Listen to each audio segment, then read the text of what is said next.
जो बात कर रहे थे बुखारी साहब के टर्नआउट के हवाले से, हमने देखा मेच्योरिटी बहुत आई है, लोग सवाल कर रहे हैं उम्मीदवारों से, वाकई में टर्नओवर कल बढ़ेगा और अगर वो बढ़ता है तो किस पार्टी को फ़ायदा देगा?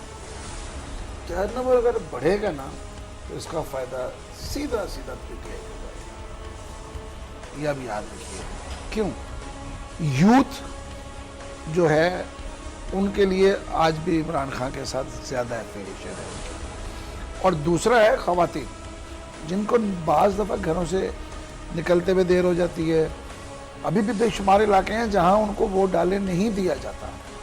आप ये देखेंगे, मैं उसका कैंडिडेट का नाम लेते हुए मुझे बड़ी शर्म आ रही है, वो साबिक वज़ीर भी हैं पंजाब में, और उनकी अगर भाभी इलेक्शन लड़ रही हैं तो वो कौन होते हैं कहने वाले कि इसको वोट मत दो, इलेक्शन नहीं लड़ सकती।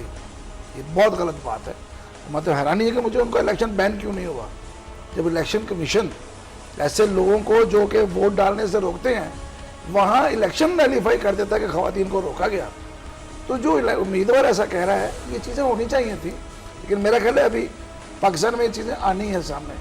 इलेक्शन का फैसला तो ये कर रहा है मोबाइल टेक्नोलॉजी।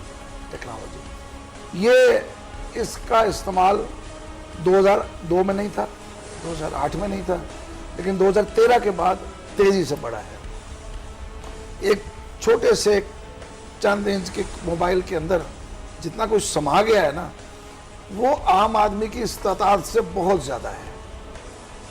आम आदमी के लिए अभी तक वो हजम नहीं कर पा रहा उन चीज़ों को, क्योंकि हमारे हुक्मरानों ने जो सबसे बड़ी ज़्यादती की, वो लोगों को आगे ही शऊर और ख़वानगी तालीम नहीं दी।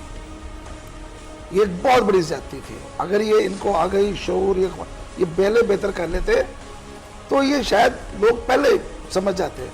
जो लोग आज बगैर वो तालीम हासिल की है, देखिए बहुत सारे, ये बहुत अहम बात है कि ऐसे लोग जिनकी अपनी तालीम मुकम्मल नहीं है, जिन्हें चीज़ों की समझ भी नहीं है, वो इस मोबाइल पर फैसला कर रहे हैं।